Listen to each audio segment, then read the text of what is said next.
বাংলা ভাষার পাঠশালাতে আজকে হচ্ছে আমাদের একদম প্রথম ক্লাস। সবাইকে স্বাগতম। এখন ফার্স্টে হচ্ছে আমরা ভাষা সম্পর্কে একটু জানি। দেখো, পাখির ডাক কি ভাষা? মানুষের ভাষা আলাদা কেন? পাখি ডাকে ওইটা কি কোনো অর্থ বা কিছু বোঝায়? কিছুই বোঝায় না। কিন্তু আজকের এই ক্লাস শেষে আমরা মোট 5টা জিনিস জানতে পারবো। সেটা দেখো, বোর্ডে স্পষ্টভাবে লেখা আছে কি কি। ভাষার সংজ্ঞা ব্যাখ্যা করতে পারবো, ভাষার 5টি বৈশিষ্ট্য ব্যাখ্যা করতে পারবো, সাধু ও চলিতরীতির পার্থক্য বলতে পারবো, ব্যাকরণের সংজ্ঞা ও ব্যুৎপত্তি জানতে পারবো, আর ব্যাকরণের 4টি শাখা সেটাও আমরা শনাক্ত করতে পারবো। আচ্ছা, ভাষার সংজ্ঞায় তাহলে আমরা চলে যাই। দেখো দেখো আমি বোর্ডে লিখেছি, ভাষা কি? মানুষের ভাব প্রকাশের সার্থক ও সর্বোৎকৃষ্ট একটি বাহন। এই ধ্বনি দ্বারা গঠিত অর্থপূর্ণ সামাজিকভাবে স্বীকৃত প্রতীকের একটি স্বেচ্ছাকৃত ব্যবস্থা, যার মাধ্যমে মানুষ পরস্পরের সাথে ভাবের আদান প্রদান করে।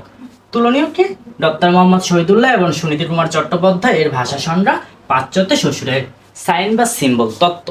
আচ্ছা, এইখানে একটা জিনিস লক্ষ্য করো তোমরা, ধ্বনি অর্থপূর্ণ আর সামাজিকভাবে স্বীকৃত। ভাষার মধ্যে যে সকল ধ্বনি দিয়ে একটা অর্থ বোঝাবে এবং সেটা সামাজিকভাবে বা সমাজের দিক থেকে স্বীকৃত দেওয়া হবে, সেটাই হচ্ছে আমার ভাষা।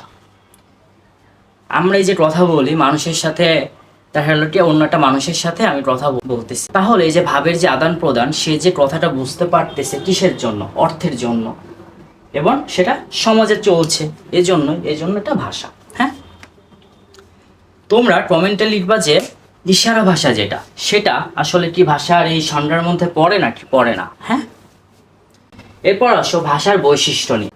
দেখো, ভাষার 5টি বৈশিষ্ট্য। প্রথমটা কি? ধ্বনি নির্ভরতা। ভাষার মূল ভিত্তি ধ্বনি। ধ্বনি নির্ভরতা কি? ধ্বনি নির্ভরতা হচ্ছে আগেকার মানুষ শুধুমাত্র কিন্তু মুখে কথা বলতো, সেটা হচ্ছে মানে কথ্য ভাষা যেটা বলা হয়। এজন্যই ভাষার মূল ভিত্তি ধ্বনি, সম্পূর্ণ ধ্বনির উপর ভিত্তি করে এসেছে। এবার আসো সামাজিকতায়। ভাষা সমাজ স্বীকৃত একটি প্রতীক ব্যবস্থা। মানে এটা সমাজ থেকে অর্জিত হয়েছে। একজন মানুষ একটা ভাষা কখনোই সৃষ্টি করতে পারে না, অনেকজন মানুষ মিলেই তো একটা ভাষা সৃষ্টি হয়, তাই তো? এই জন্য সামাজিকতা। 3, স্বেচ্ছাচারিতা। শব্দ বা অর্থের সম্পর্ক এখানে কি কৃত্রিম বা প্রথাগত, মানে স্বাভাবিক নয়। মানে যে কোনো একটা শব্দ বা অর্থ এটা আমরা নিজের মতো করে বলতে পারি, এটা হচ্ছে স্বেচ্ছাচারিতা। পরিবর্তনশীল। কাল অথবা স্থানভেদে ভাষা বদলায়। কাল অথবা স্থানভেদ মানে কি? যেমন এখান থেকে আগে যদি আমরা যাই চর্যাপদের দিকে, চর্যাপদে যে ভাষা বলা হতো আর এখন যে ভাষা বলা হয়, এই দুইটা কি এক? কখনোই কিন্তু এক না। এই জন্যই ভাষার পরিবর্তনশীলতা। সৃজনশীলতা। সসীম নিয়ম দিয়ে অসীম বাক্য তৈরি করা সম্ভব। আচ্ছা, সসীম নিয়ম দিয়ে অসীম বাক্য মানে স্বরধ্বনি, ব্যঞ্জনধ্বনি, এই কয়টা জিনিস দিয়েই আমরা কি করতেছি? অনেক অনেক শব্দ, বাক্য এসব তৈরি করতেছি, তাই তো? তাহলে দেখো, সসীম, কিন্তু এটা সসীম দিয়ে আমরা অসীম একটা বাক্য তৈরি করতেছি। তাহলে তুমি একটা বাক্য নতুন করে বানাও যেটা পৃথিবীতে ব্যবহারই হয়নি। দেখো, বোর্ডে লেখা আছে সাধুরীতি আর চলিতরীতির পার্থক্য বা বৈশিষ্ট্য বলতে পারো তোমরা। আগে আমরা বাংলার গদ্যে সবসময় সাধুরীতি যেটা, এটাকে প্রধান মাধ্যম হিসেবে বিবেচনা করতাম।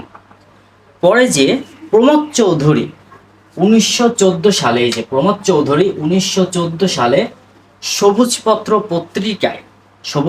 পত্রিকার মাধ্যমে চলিত ভাষায় সর্বপ্রথম একদম চলিত রীতি নিয়ে একটা গদ্য রচনা শুরু করে, আর সেটাই হচ্ছে গদ্য রচনার আন্দোলনের সূচনা হয়ে থাকে। তাহলে গদ্য রচনার সূচনা হয় কিন্তু 1914 সালে, আর সেটা কে করেছিল? প্রমোদ চৌধুরী।